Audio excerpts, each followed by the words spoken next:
हौसला रखो प्रफुल्ल, हम थोड़ी देर में पहुंचने वाले हैं। डॉक्टर साहब कितना टाइम लगेगा? और जल्दी पहुंच जाएंगे। हौसला रखो प्रफुल्ल, मैं तुम्हें कुछ नहीं होने दूंगी प्रफुल्ल। ये अपराधी लोग हैं ना, कुछ ही बहाने बनाते हैं। हार्ट अटैक हो गया ताकि बस कानूनी कार्रवाई ना। पता है ये मामला है वैसे भी हॉस्पिटल के मालिक का, डॉक्टर रंजीत के। डॉक्टर रंजीत ही है ना?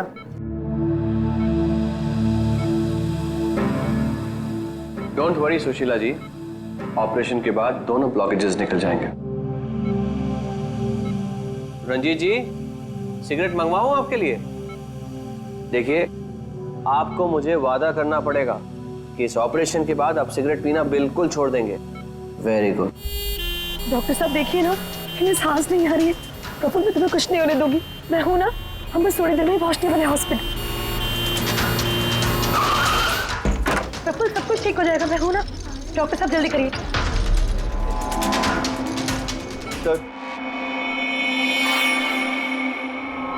सर बाहर मीडिया वाले जाने को तैयार ही नहीं हो रहे। उनको लग रहा है ये सर्जरी, ये सब कुछ एक नाटक है। क्या? अच्छा तुम एक काम करो, पैथोलॉजी लैब असिस्टेंट संजीव से रंजीत जी की रिपोर्ट मंगवाओ।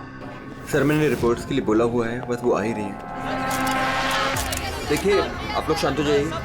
ये डॉक्टर कमलेश है और यही डॉक्टर रंजीत का ऑपरेशन करने वाले। डॉक्टर कमलेश, क्या ये हार्ट अटैक असली है या फिर इंक्वायरी से बचने का कोई नाटक? देखिए, मैंने डॉक्टर रंजीत को खुद चेक किया है। उनकी हालत बहुत ही नाजुक है। अगर उनका ऑपरेशन ऐन वक्त पे नहीं हुआ तो उनका बचना नामुमकिन। You understand that? लेकिन ऑर्गन ट्रांसप्लांट रैकेट में नाम आने के बाद ही ये हार्ट अटैक आया। तो ये कोई महज इत्तेफाक तो नहीं हो सकता। देखिए, हार्ट अटैक उस केस से पहले आया या उस केस के बाद में, ये मैं नहीं जानता। मैं बस इतना जानता हूँ कि यहाँ पे कोई नाटक, कोई ड्रामा नहीं चल रहा है। हम तो ये भी जानते हैं कि कई सालों से आप मिस्टर रंजीत के दोस्त भी हैं। आप लोग क्या कहने की कोशिश कर रहे हैं? हाँ, मिस्टर रंजीत और हम दोस्त हैं, करेक्ट। लेकिन मिस्टर रंजीत अगर किसी रैकेट में शामिल है या नहीं है तो उससे मेरा कोई लेना देना नहीं है। मैं बस इतना जानता हूँ कि यहाँ पर कोई नाटक नहीं चल रहा है, कोई ड्रामा नहीं चल रहा है। सर ये लीजिए। लाइए, ये देखिए, ये है उस बात का सबूत। ये है उनका लिपिड प्रोफाइल टेस्ट। देखिए, ये उनके कोलेस्ट्रॉल कफ के बढ़ते लेवल्स, ये उनके ट्राइग्लिसराइड्स। देखिए, ये है उनके दिल का स्कैन। ये देखिए, यहाँ पे साफ साफ दिख रहा है कि उनके जो दो मेन आर्टरीज है वो लगभग पूरी तरह से ब्लॉक हैं। उनका साफ होना बहुत जरूरी है। मैं बस वही करने की कोशिश कर रहा हूँ। कल सुबह उनका ऑपरेशन है और आप लोगों को जो भी सवाल पूछते हैं ना, उनके ऑपरेशन के बाद, उनके होश में आने के बाद उनसे पूछ ली। Thank you very much.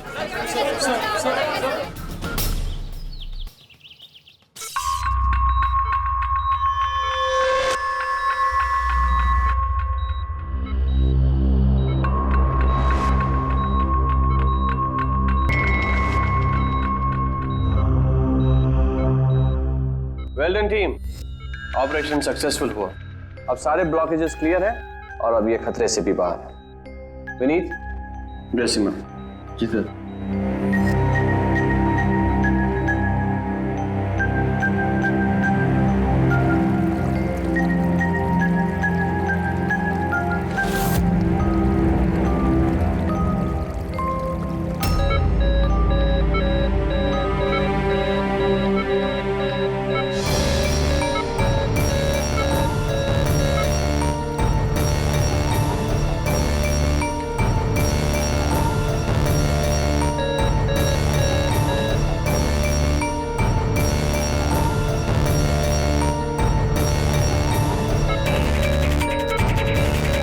Sir इन्हें हार्ट अटैक आया है।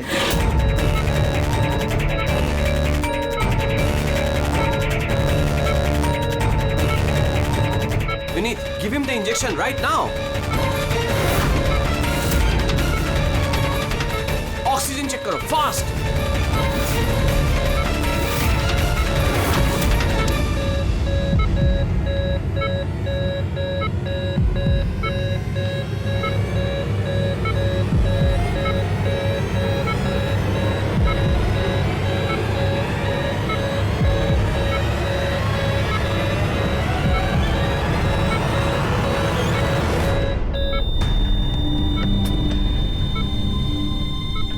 ये कैसे हो गया?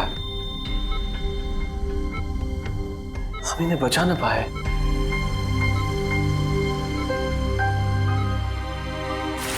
मौत नहीं ऑफिसर, मर्डर हुआ है। मर्डर? जी।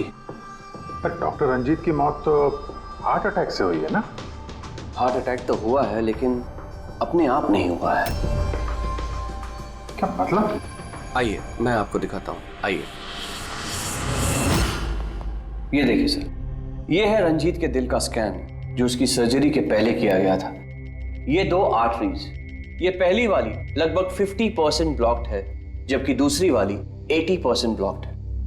और ये दूसरा स्कैन देखिए सर, जो सर्जरी के तुरंत बाद ही लिया गया था, जिसमें कोई ब्लॉकेज बिल्कुल नहीं है। इसका मतलब ये हुआ कि हमारा ऑपरेशन सफल था।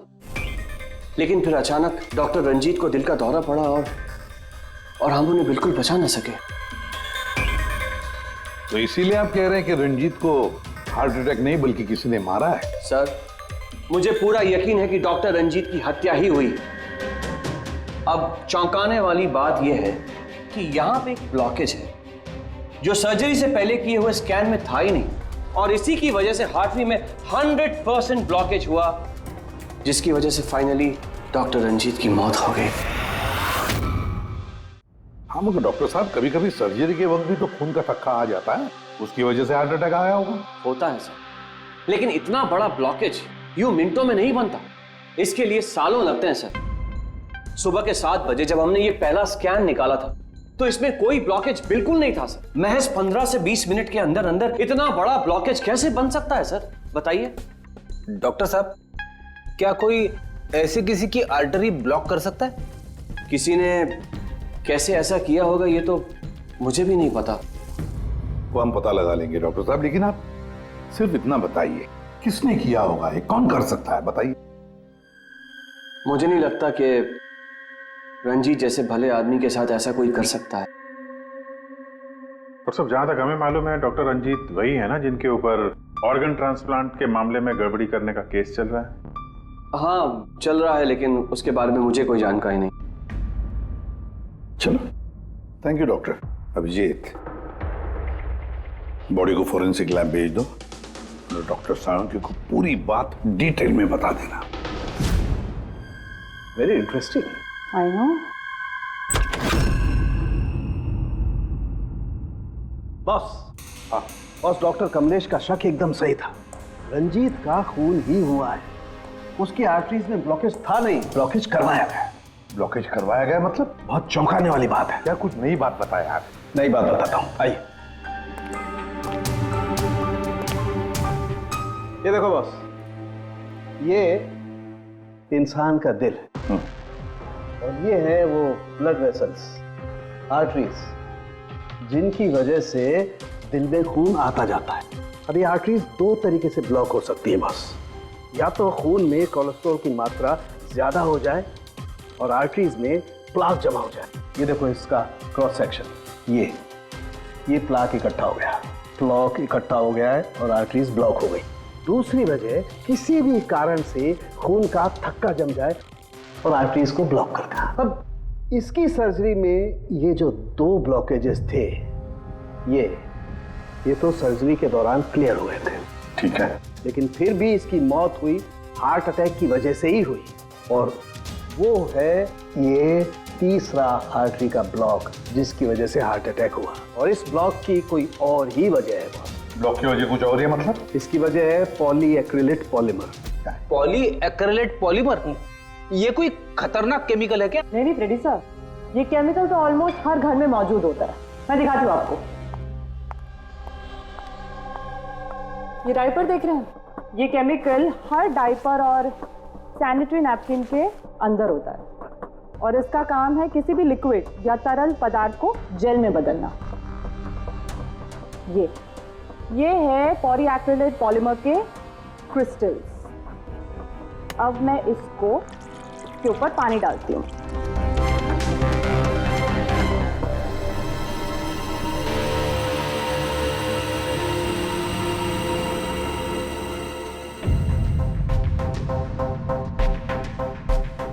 अरे ये तो जेल बन गया। तारिका जी, ये कोई जादू है क्या? जादू नहीं फ्रेडी, साइंस। बॉस, इस केमिकल को वाटर लॉक भी कहते हैं। ये अपने से कई 100 गुना ज्यादा पानी को या किसी भी लिक्विड को अपने अंदर सोख लेता है। अच्छा, तो इसीलिए ये डायपर्स और सैनिटरी नैपकिन्स में इस्तेमाल होता है। और सर, रंजीत के आर्टरी के ऑटोप्सी में यही केमिकल मिला है। बॉस, ये केमिकल अपने आप तो उसकी आर्टरी में पहुंचेगा नहीं। हाँ, सर्जरी के वक्त ही गया होगा। ये केमिकल पॉलीएक्रिलेट पॉलीमर, जिसकी वजह से उसका खून जेल में बदल गया और उसने आर्टरी को ब्लॉक कर दिया और उसकी मौत हो गई।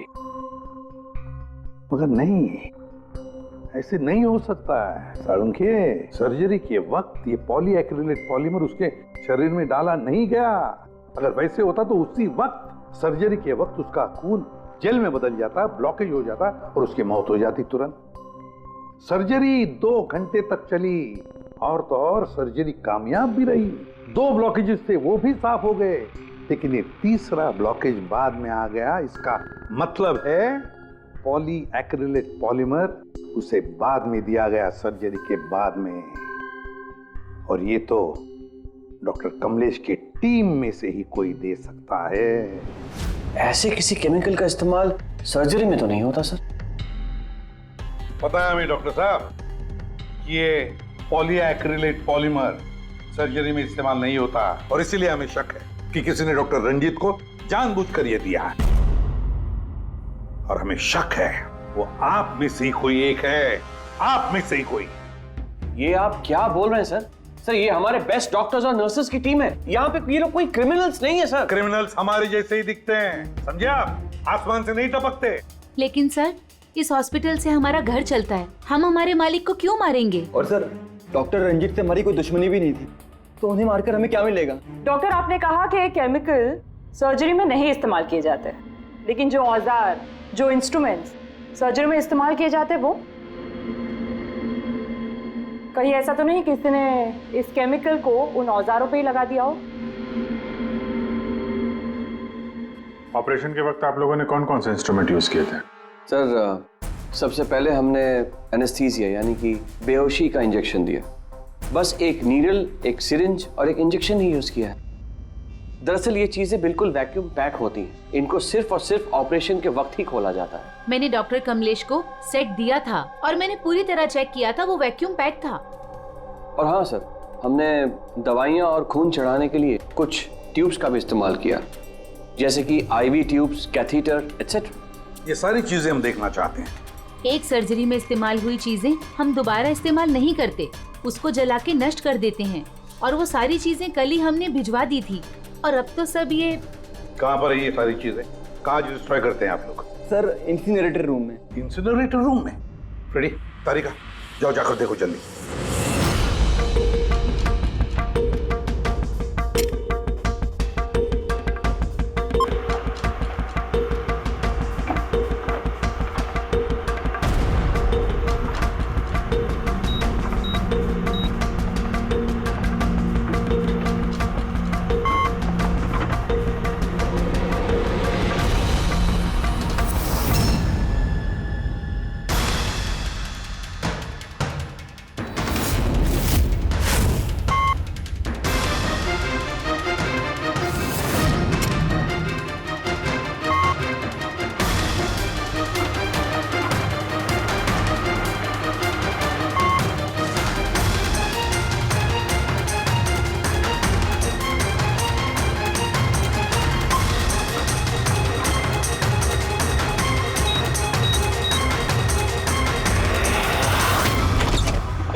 इसे जल्दी से बाहर निकालो, हम लोग सीढ़ी से।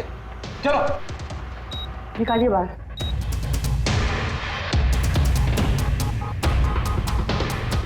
मैं इसे इमीडिएटली चेक करके आपको बताती हूँ। हाँ?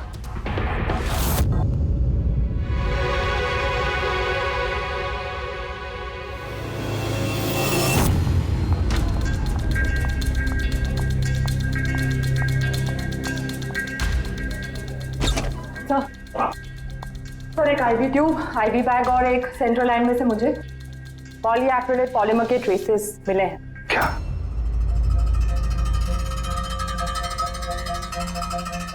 क्यों डॉक्टर साहब? किसने डॉक्टर रंजीत को IV ट्यूब और IV बैग लगाई थी? डॉक्टर नीतू ने। जी सर, मैंने ही उनको सेंट्रल IV लाइन लगाई थी, पर मुझे नहीं पता कि उसमें वो केमिकल कैसे आया। आपको नहीं पता तो किसको पता है? उस ट्यूब में हमें केमिकल के ट्रेसेस मिले हैं। ट्यूब आपने लगाई थी। देखो डॉक्टर नीतू, क्यों किया तुमने ये? क्यों किया? सर आप प्लीज मेरा विश्वास कीजिए, मैंने ऐसा कुछ नहीं किया है। और मैं ऐसा क्यों करूंगी सर? सर मैं एक गोल्ड मेडलिस्ट स्टूडेंट हूँ, डॉक्टर बनना मेरा सपना था और ये मेरी पहली जॉब है। रंजीत सर को मार के मुझे क्या मिलेगा सर?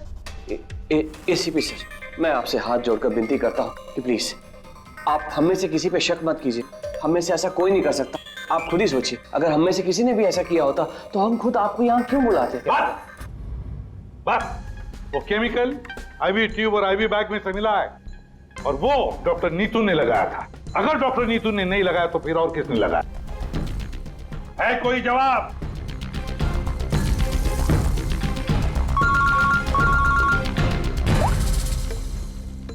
असलम के क्या?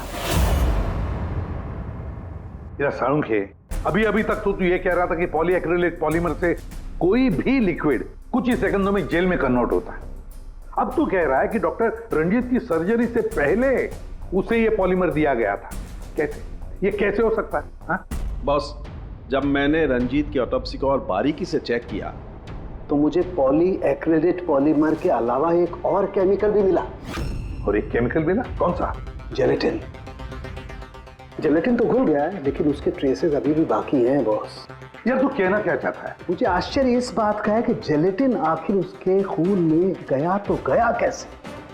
जेलेटिन, ये कैप्सूल का खोल जेलेटिन का बना होता है जिसमें दवाई भरी जाती है और ये कैप्सूल शरीर में तब तक नहीं घुलता है जब तक वो अपनी जरूरी जगह पर नहीं पहुंच जाए, क्योंकि इस जेलेटिन को घुलने में थोड़ा वक्त लगता है।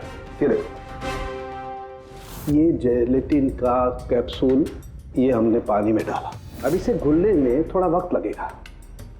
तो मतलब साळुंखे, तेरे कहने का मतलब है कि जिसने भी ये किया है उसने पॉलीएक्रिलेट पॉलीमर रंजीत के शरीर में इस कैप्सूल के जरिए डाल दिया। नहीं बॉस, कैप्सूल के जरिए नहीं, बल्कि उसने ये पॉलीएक्रिलेट पॉलीमर के छोटे छोटे क्रिस्टल्स को जेलेटिन में कोट कर दिया।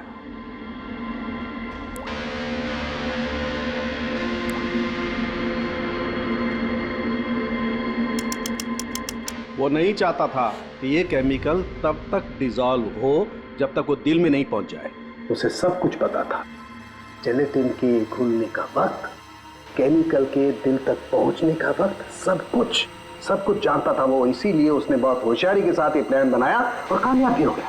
इसीलिए आपको लग रहा है कि ये काम ऑपरेशन थिएटर में नहीं हुआ है? हाँ सर, तो हमारे कैलकुलेशन के हिसाब से ये केमिकल सुबह 4 से 5 बजे के बीच रंजीत के आईवी ट्यूब या सेंट्रल लाइन में डाला गया था, जबकि ऑपरेशन हुआ 7 बजे। फिर पता लगाते हैं सुबह 4 और 5 बजे के बीच कौन गया था डॉक्टर रंजीत के रूम में। सर उस वक्त मैं घर पे था। और आपकी टीम? सर सुबह 6 बजे से पहले हम में से कोई हॉस्पिटल नहीं आया और सुबह 6:30 बजे मेरी टीम सर्जरी के लिए रंजीत के वार्ड में गई। वैसे रंजीत ऑर्गन ट्रांसप्लांट के रैकेट में अपने फंसा था, तो जाहिर सी बात है कि उसके कुछ दुश्मन भी होंगे।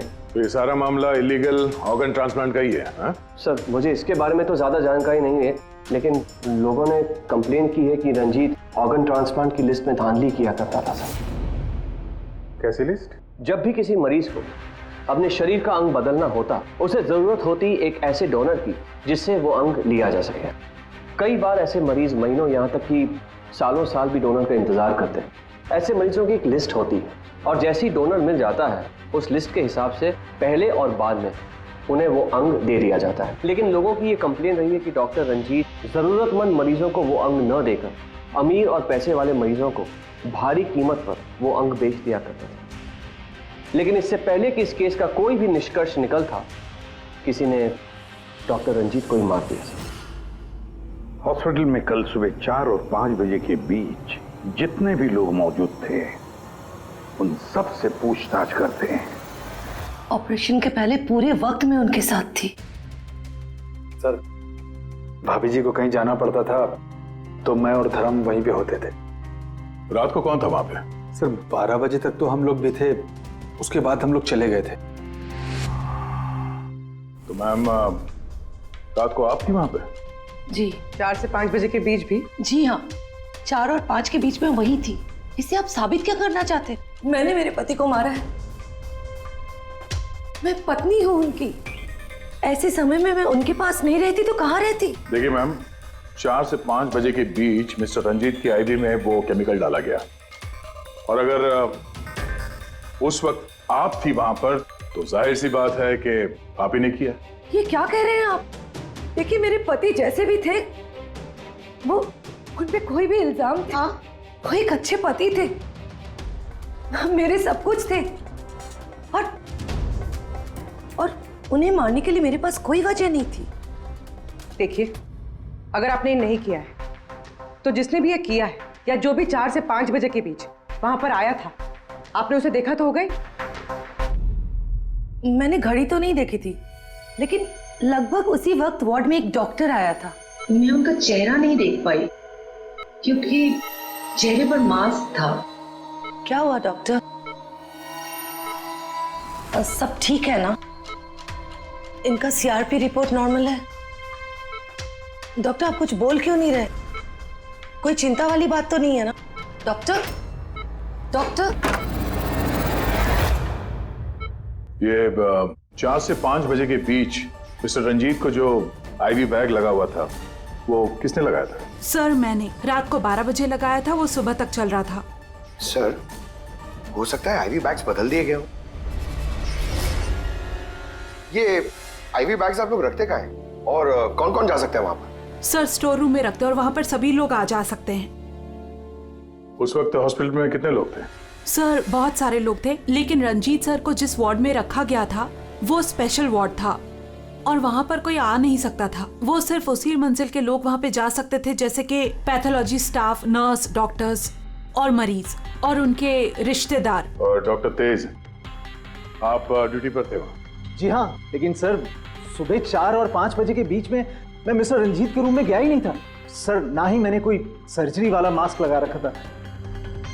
अगर आप मास्क पहनकर वहां नहीं गए थे तो फिर वो कौन है जो मास्क पहनकर डॉक्टर के भेस में वहां गया और रंजीत की हत्या की? सर, ये जैसे कह रही हैं कि हॉस्पिटल स्टाफ के अलावा मरीज और उनके साथ आए हुए लोग भी थे, कहीं उनमें से तो कोई एक नहीं? चलो देखते हैं। आइए डॉक्टर साहब।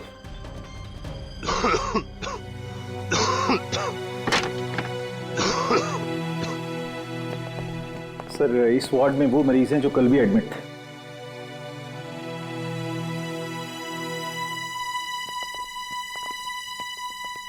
हम इनसे कुछ सवाल पूछ सकते हैं? पूछ सकते हैं सर, लेकिन इनमें से कोई भी ऐसा नहीं है जो खुद चलकर उस वार्ड तक जा सके। खुद नहीं जा सकता, लेकिन कोई तो होगा जिसने उस खूनी को देखा हो। सर, इनमें से 2 मरीज ऐसे हैं जिनकी सर्जरी हुई और बाकी सब इस हालत में नहीं है कि उठकर इस वार्ड से बाहर निकले।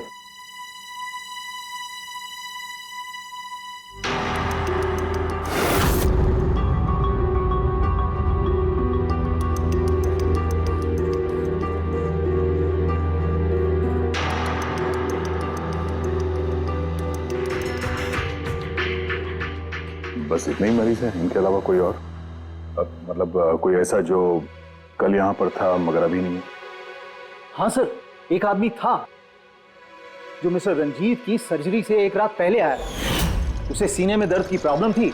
हम लोगों ने सारे टेस्ट किए, लेकिन सारी रिपोर्ट नॉर्मल आई सर। हौसला रखो प्रफुल्ल, सब कुछ ठीक हो जाएगा। मर गया। डॉक्टर साहब अभी आते ही होंगे। बुलाओ डॉक्टर। हौसला रखो ना, हौसला रखो। डॉक्टर साहब देखिए ना, इतना दर्द हो रहा है। बहुत मरीज, मैं चेक कर लेता हूँ। बहुत दर्द है डॉक्टर। देखिए, ईसीजी, एंजियोग्राम सब नॉर्मल है।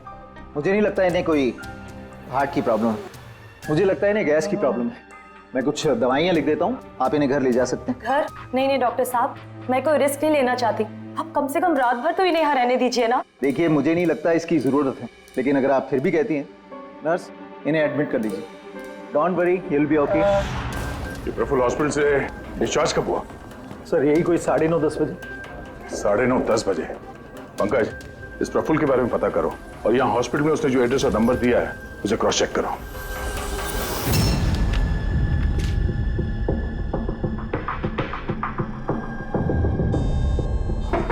सर। हाँ पंकज, प्रफुल्ल के बारे में कुछ पता चला? नहीं सर, नहीं सर, हॉस्पिटल में प्रफुल्ल ने जितनी भी डिटेल्स दिखाई थी सर, सब गलत थी। और प्लस उसने पेमेंट भी कैश में की थी सर। मगर ये वार्ड बॉय सर, ये वार्ड बॉय एम्बुलेंस में प्रफुल्ल को हॉस्पिटल लेके गया था सर। कहाँ से उठाया था उसको? मलाड से साहब, तो उसकी वाइफ को जानता हूँ मैं। वाइफ को जानते हो? कैसे? वो पीकॉक बार की 1 नंबर डांसर चेरी है। अच्छा। और मैं उसका फैन नंबर 1 साल से रेगुलर हर हफ्ते वहां जाता था, खाली उसी के वास्ते। अपने को वो कभी देखी ही नहीं। और उस दिन एम्बुलेंस में कितने प्यार से अपने पति का टेक केयर कर रही थी। कसम से जान जल रही थी मेरी। ये देखकर मेरा दिल टूट गया। तो रूपाली असल में पीकॉक बार की डांसर है सर, चेरी। रूपाली पीकॉक बार की डांसर रूपाली, रूपाली उस चेरी। इस चेरी से जाकर मिलो, अच्छी तरह से पूछताछ करो, यही हमें प्रफुल्ल के बारे में सब कुछ बता देगी।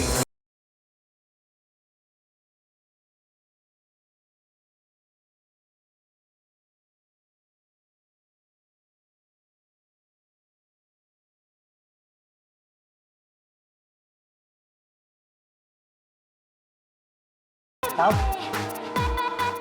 अपनी चेरी आज तो खुश दिख रही है। चेरी को छोड़, वो आदमी कहाँ है?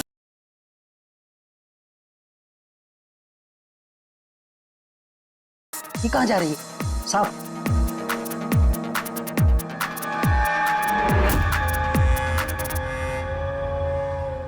साहब, यही है चेरी का मर्द। ये है?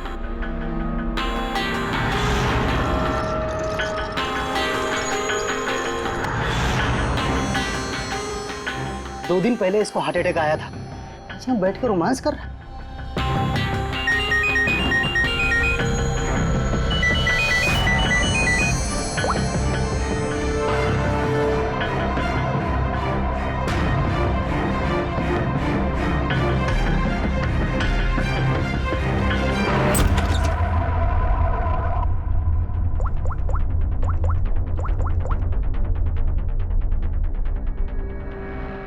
देख, मैंने काम पूरा किया ना बॉस, तो पूरा पैसा ही बनता है। सुन सुन सुन सुन, तूने कहा उसको मार डाल, मैंने मार दिया। अभी कैसे किया, क्या किया, ये सब में घुसने का नहीं है।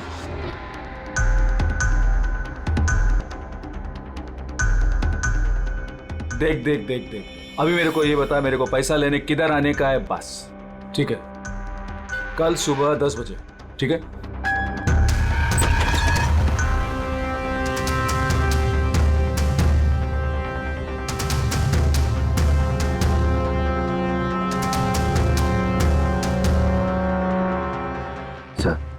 इसने मान लिया कि खून इसी ने किया है सर। अपने बॉस से फोन पे बात कर रहा था कुछ पैसे की लेन देन के लिए, और कल सुबह उससे मिलने वाला है सर। अभी पकड़ लिया इसे? नहीं नहीं, अभी नहीं। ये अपने बॉस से मिलेगा और हम लोग भी मिल लेंगे इसके बॉस से। पता तो चले असली खिलाड़ी कौन है।